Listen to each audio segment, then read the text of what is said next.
kira-kira penghasilan tuh 1 bulan bisa mencapai berapa? Ya kalau penghasilan kan naik turun ya, kita nggak bisa nyebut flat berapa, tapi kalau Dan memang maksimumnya berapa? Maksimum. maksimum pernah 7.000 sebulan.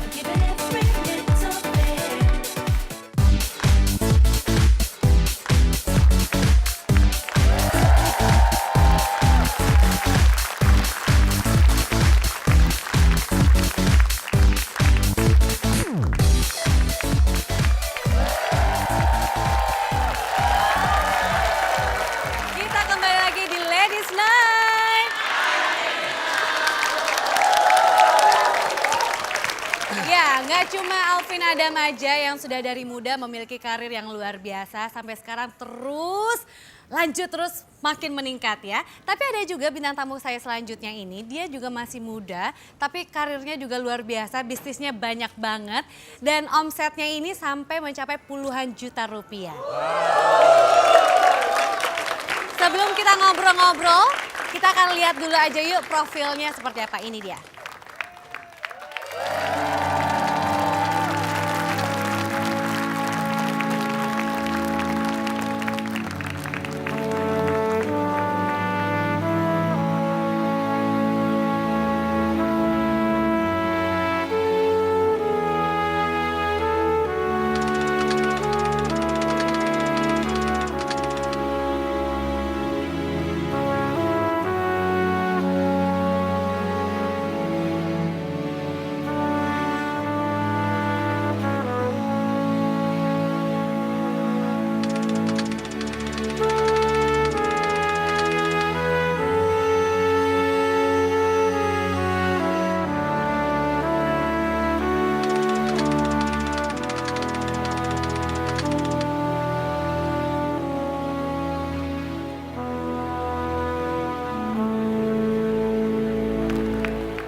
Mari kita sambut bintang tamu yang sangat menginspirasi kita semua. Ini dia Habibie dan Ibu Endang.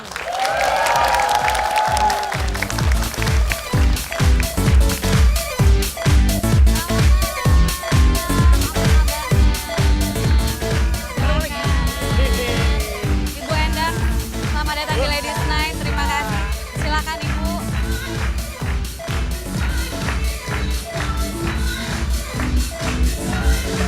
Oke.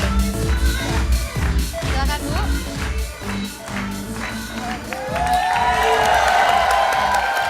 Sebelumnya saya mau ngucapin terima kasih banyak sudah hadir di program saya Ladies Night di B Channel. Terima kasih.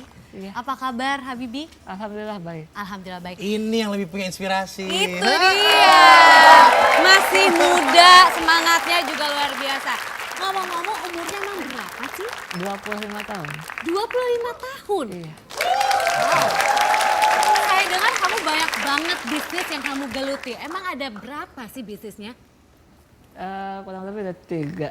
Ada untuk 3? bisnis online. Bisnis online semuanya? Oke. Apa aja sih, bergerak di bidang apa aja? Ada untuk rumah, terus juga ponsel. Ponsel itu kan termasuk elektronik ya. Yes. Ada dua alat sih, alat elektronik, terus sama jasa web konsultan. Oh gitu. Semua pokoknya berkaitan dengan online. Iya. Sejak kapan? Untuk belajarnya sih tahun 2007 gitu sampai sekarang. Dari tahun Tahun 2007 sampai sekarang. Iya. Terus Berhenti belajar. tidak pernah berhenti belajar. Jadi emang awal mulanya kenapa lebih tertarik ke online? Ya karena emang dari kecil hobinya online, game online, terus juga komputer. Jadi begitu lulus SMA diarahkan oleh mama untuk langsung aja ke bisnis online. Gitu. Langsung ke bisnis online dan sampai sekarang ternyata berhasil banget. Saya dengar nih omsetnya sampai puluhan juta rupiah. Bener. Bu Ena mungkin bisa menjawab juga. Ini emang benar omsetnya benar-benar membantu keluarga juga. Oh ya, itu terutama tahun 2011 ya, saat bisnis online itu sedang Booming ya. booming. Itu memang dari tahun 2007 itu sudah banyak banget menghasilkan dolar ya. Oke. Gitu karena waktu itu dia mainnya di pasar Amerika. Iya. Dolar loh, bukan Dolar loh rupiah. mainannya. Hebat ya.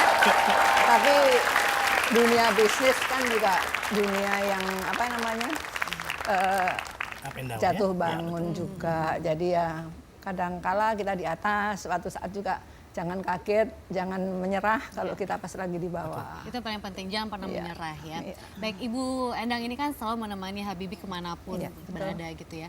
Saya boleh tahu Ibu, sebenarnya Habibie seperti ini sejak kapan? Dalam keadaan sekarang? Ya sejak kurang dari 1 tahun itu sudah menampakkan gejala-gejala yang tidak seperti pada umumnya anak-anak ya. Oke, Memang itu dia beda. Saat umur 1 tahun. Iya betul. Baik. Ya Boleh tahu terus apa namanya orang tua pasti berjuang ya untuk anaknya itu bisa seperti anak-anak lain. Cuman rupa-rupanya Tuhan sudah punya apa namanya menggariskan bahwa Habibie itu memang tidak bisa menikmati berjalan maupun berlari. Nah, tapi toh kita tidak boleh berhenti sampai di situ saja. Banyak cara menuju ke rumah ya katanya. Rumah menuju rumah. Banyak jalan menuju rumah katanya. Ya itulah yang kita geluti sampai sekarang. Yang penting anak saya bisa memiliki prestasi baik buat dirinya sendiri maupun buat orang lain. Mas Alvin ada yang mau ditanyain juga? Membuat ibu bisa menerima bahwa memang putra ibu dalam keadaan yang tidak sama dengan yang lain, itu bagaimana ya Bu? Pandangan awalnya itu ini musibah, tapi kalau kita syukuri, kita nikmati, dan kita terus memohon pada Allah, kok akhirnya jadi anugerah ya. Nah, Tepuk tangan dulu luar biasa. Ini benar-benar sangat menginspirasi kita semua karena apapun yang diberikan oleh Tuhan kita harus selalu bersyukur. Iya. Yang penting adalah selalu mencoba, belajar dan juga terus berlatih ya Bu, berjuang saja. Berjuang Nanti terus, Allah seperti yang dilakukan. menentukan. Hidup kan proses. Iya Betul. betul. Kita jalanin terus kan? Iya. Ini, ya kan? Mungkin kalau berhenti dulu ya mungkin tidak sampai di sini deh ya. Nah, Sekarang kamu ketop banget. Semua orang udah tahu ya.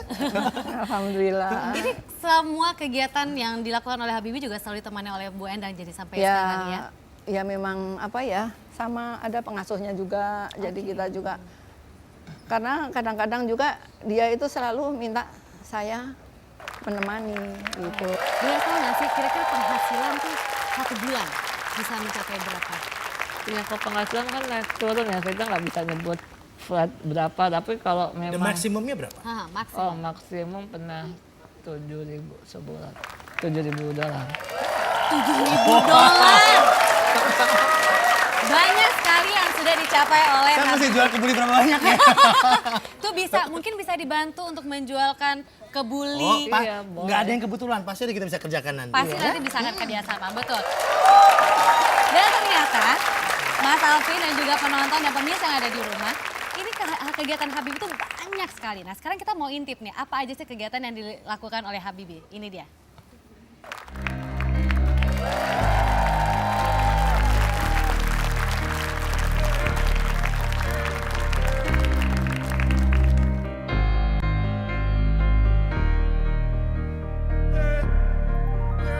I'm holding on your rope, got me 10 feet off the ground. And I'm hearing what you say, but I just can't. Ini komputernya aja banyak banget. Ini semua dilakukan di rumah ada memang atau tempat kantor sendiri? Rumah sebagai kantor. Rumah Jadi dijadikan kantor. tinggal Kadang nyebrang sudah kamar, juga nyebrang kadang- kamar ya udah sampai kantor sendiri gitu. Kadang juga jadi studio. Oh studio sendiri juga. Iya, kalau kebetulan pas ada TV-TV yang mau syuting di rumah, ya akhirnya dirubah juga jadi studio. Bisa apapun bisa Fleksibel. pokoknya ya. Fleksibel. Fleksibel. Tadi juga saya lihat di beberapa video tadi ada pembicara di suatu seminar. Iya betul. Berarti beberapa kali Habibie juga sering diundang untuk menjadi pembicara di sana. Iya betul. Itu ngebicarain apa aja sih yang di-share di seminar tersebut? Iya biasanya karena emang kebetulan masih muda, gitu 25 tahun, jadi ya temanya pasti tentang pemuda, tentang wirausaha, tentang memotivasi anak-anak, teman-teman mahasiswa, karena emang aku gak ada kegiatan sosial yang memang berinteraksi langsung dengan pemuda gitu. Jadi komunitas namanya IDCC, Indonesia Disable Care Community. Itu kita emang bergerak ke kampus-kampus untuk mengedukasi tentang disabilitas gitu. Di boleh tanya nggak, mimpi kamu apa sih dari kecil? Mimpi berubah-ubah. Berubah-ubah. Dari kecil ya, waktu kecil sih kan memang suka jalan-jalan gitu. Jadi waktu kecil sempat menjadi kayak arkeolog gitu. SMP sukanya nulis, ingin jadi seorang penulis atau sastrawan gitu. Tapi setelah SMA mulai kenal dengan warnet ya, akhirnya pengen jadi orang IT. IT. Awalnya cuma kepengen jadi penjaga warnet. Sederhana ya, tapi brilliant jadinya ya. Nah, kalau Mas Alvin sendiri nih, kita juga pengen tahu nih, sudah banyak sekali prestasi-prestasi yang diraih oleh Mas Alvin. Ada nggak sih yang belum kesampaian nih sampai sekarang? Saya tuh nggak pengen macam-macam sih. Jadi buat saya ada ketetapan ilahi. Itu udah jelas semuanya. Yang saya kerjakan sekarang adalah yang semaksimal mungkin yang saya kerjakan di current ini, di saat ini. Dengan konsisten, loyalitas tinggi, saya yakin betul yang saya kerjakan untuk yang paling baik, untuk apa yang saya suka ya, yang kita pilih.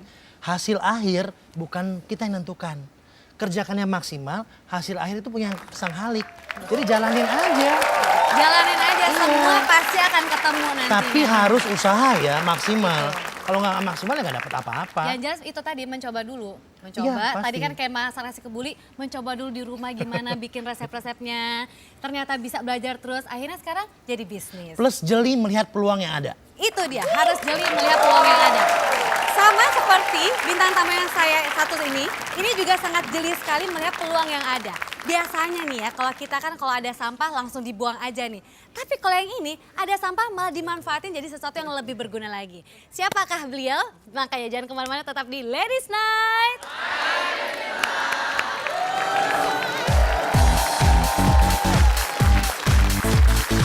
Tapi kalau saya pengen sampah itu memiliki value, memiliki nilai dan bahkan menghasilkan uang.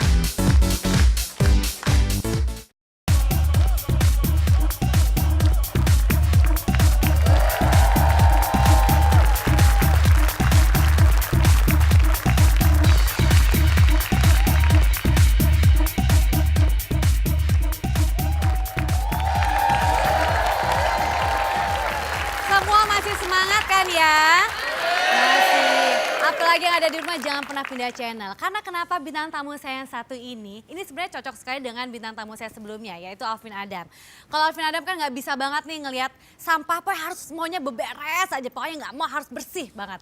Tapi kalau bintang tamu yang ini malah nggak bisa ngeliat sampah, pengen dibuatin apa aja, kreativitasnya langsung muncul. Langsung aja kita undang yuk, ini dia Mbak Nuning.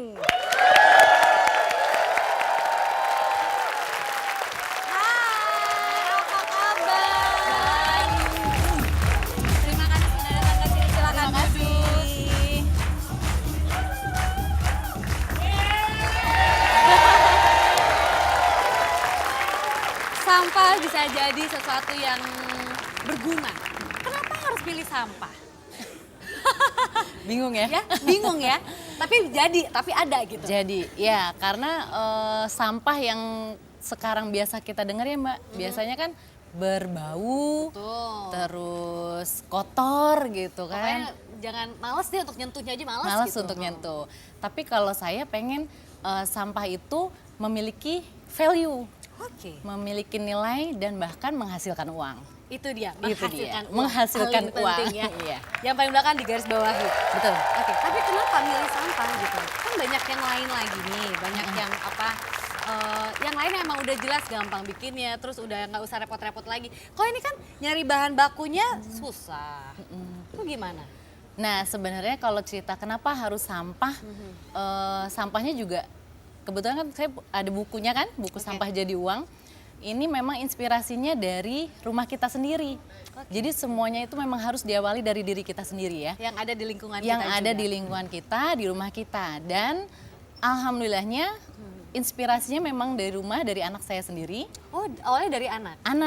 Anakku kan ASI 13 bulan. Oke. Kalau kata dokter setelah 13 bulan boleh minum susu pasteurisasi. Di sapi ya? Betul, jadi saya bukan penganut sufor, jadi pengennya dia minum fresh milk. Nah sampah itulah yang Banyak nih dihasilkan. ceritanya nih kan, karena tiap hari pasti minum susu. Minum susu. terus. Sehari itu setelah dia lepas ASI, dia bisa menghasilkan 2 kotak susu. Jadi Satu hampir hari. 2 liter. 2 kotak susu, 2 satu hari kotak itu ya? susu. Bayangin kalau seminggu, Oke. 2 minggu, 3 minggu, 3 minggu, 1 1 bulan. bulan, Hitung sendiri, seterusnya. Malas saya buat ngitung, saya ngitungin duitnya aja lah. banyak banget kan? Banyak banget. Jadi alhamdulillah tuh 1 bulan kurang lebih aku bisa punya sampah dari bekas kotak susu itu kurang lebih 40-an. Terus sekarang benar ini dibuat jadi bisnis sungguhan? Betul. Jadi kebetulan setelah saya memproduksi beberapa celengan dari koran-koran tadi, terus kan sebulan 2 bulan kan banyak menumpuk nih Oke. ceritanya. Wah nggak mungkin dong saya kerja sendiri gitu loh. Nggak mungkin saya kerja sendiri. Jadi gimana nih caranya biar ada yang ngerjain gitu kan, terus dijual. Nah saya kan juga seorang internet marketing. Jadi dari internet online itu kepikir wah ini harus produksi nih gitu kan. Akhirnya saya mencoba cari tim gitu kan yang di lingkungan sekitar rumah, warga, masyarakat, kita ajak untuk Oke, berarti membuat jadi itu. dari tadi udah bikin-bikin itu udah langsung dipasarkan melalui online tadi? Oke. Jadi sejak tahun 2010 bulan Oktober November lah itu sudah mulai online. Nah sekarang ada Mas Alvin juga nih yang di sini nih. Hai Mas Alvin, masih tetap di situ ya. Oke Mas, tadi saya udah bilang nih, ini cocok banget kombinasi yang pas sekali. Mas Alvin suka beberes, ngelihat sampah dikit, pokoknya harus semua bersih gitu. Di sini ada yang mau menampung loh Mas. Gimana Mas Alvin sendiri? Jeli, kreatif, menghasilkan. Keren Wah, banget gitu kan. Jadi kreatif dan menghasilkan. Itu hebatnya. Nah sekarang kita juga di sini ada hasil karya yang sudah dibuat oleh Mbak Nuni. Kita bisa lihat Mbak, mungkin Boleh. bisa dijelaskan juga sama saya. Oke. Ini semua dengan menggunakan susu, kotak susu. Bekas kotak susu. kotak Jadi susu. buku di bukunya itu ada beberapa buku sampah jadi uang karya Nuning Widawati. Oke. Itu ada 17 produk. Ada 17 produk. 17 produk dan kita mengupas semuanya tentang bekas kotak susu. Bekas kotak susu aja bisa sampai 17, 17 produk. Wow. Iya. Oke, ini semua tapi celengan semua ya kayaknya ya. Ini celengan kayak bis. Oke. Ini kotak serbaguna. Jadi ada celengan karakter juga, macam-macam. Ada bisa jadi bros. Hah, ini dari sampah juga? Iya, itu dari kain-kain perca. Semuanya handmade. Semuanya handmade. Jadi kalau dilihat ini kan ini pakai kertas kado yang Lux, yang Oh, oke, bagus ya, tuh. ha-ha. Ini handmade semua. Ini juga ada kancing-kancingnya gitu ya. Jadi kalau yang macam-macam pada ya. pakai baju yang ada kancingnya jangan deket-deket Nuning Widawati. Oh, sebenarnya ada workshopnya sendiri nggak? Ada dong Mbak. Ada? Jadi saya alhamdulillah sejak Oktober 2012 sudah punya base camp untuk sampah jadi uang. Itu namanya Omah Ken Ken. Omah Ken Ken. Omah Ken Ken. Tadi Apa celengan Ken, Oke. rumahnya namanya Omah Ken Ken. Omah Ken Ken. Dari anak saya Kendra Nagaria. Oh, tetap cinta anak. Semua terinspirasi dari anak juga. Kan inspirasinya ini Iya, dari benar-benar. minumannya dia. Luar Jadi biasa ya, semuanya saya dedikasikan untuk dia. Betul. Jadi